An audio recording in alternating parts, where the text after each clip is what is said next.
Te aseguro que después de ver este vídeo no vas a querer volver a comprar nachos preparados nunca más, porque hacerlos en casa es facilísimo y son 1000 veces más buenos.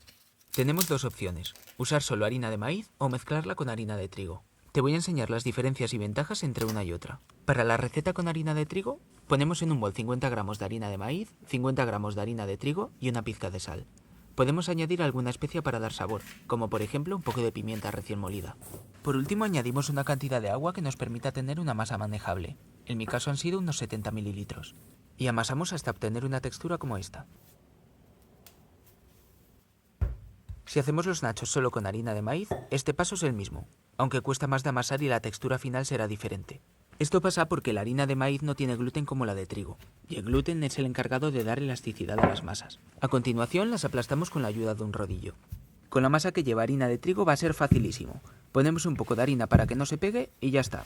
No tiene ninguna complicación. Queremos un grosor más o menos como este. El problema va a ser la otra, la que solo lleva harina de maíz. Al no ser nada elástica, se rompe con mucha facilidad. La he dividido en porciones más pequeñas porque después esta tiene que pasar por la sartén, y es un poco pequeña. Esta es la peor parte de hacerlo solo con harina de maíz. De verdad que puede llegar a ser desesperante. A mí me gusta humedecer ligeramente la masa e ir arreglándola poco a poco. Y también utilizo papel de horno para que no se quede pegada y poder moverla con facilidad. Cuando la tengamos lista, la llevaremos a una sartén a fuego medio alto. 1 minuto por cada lado. Este paso solo es necesario con la masa de harina de maíz. Así no se deshará y mantendrá su forma cuando cortemos los nachos en forma de triángulo. Y una vez listas, toca darles forma. Primero, la masa que lleva harina de trigo tendremos que pincharla, porque si no se hinchará al freírla. La masa de maíz no hace falta pincharla. Y después cortaremos tiras y triángulos del tamaño que nos dé la gana. Fácil, ¿verdad? Pues ahora solo queda freírlos con aceite vegetal. Yo he utilizado de girasol, porque permite alcanzar altas temperaturas sin estropearse. Los freiremos hasta que tengan un color dorado. Más o menos tardarán unos 2 minutos.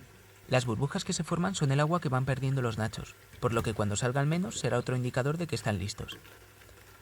Y también retiraremos el exceso de aceite con papel absorbente. Por último, freímos también los de maíz. Los pongo de uno en uno para que no se queden pegados y no se rompan. Y si te gusta este contenido, recuerda suscribirte y activar la campana de las notificaciones. Así no te perderás ninguna de las nuevas recetas. Mira que bien han quedado. Los dos. Ambas me parecen muy buenas opciones.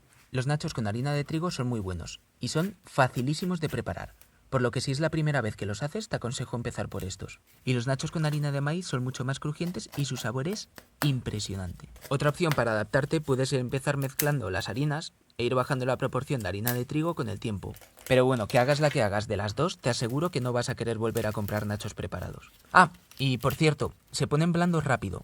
Así que te recomiendo no tardar mucho en comerlos. No esperes más de 1 o 2 horas. Oye, y una pregunta. ¿Tú con qué te comes los nachos? Porque yo siempre con guacamole. ¿Me podrías dar alguna idea o consejo para cambiar un poco el acompañamiento? Hasta otra.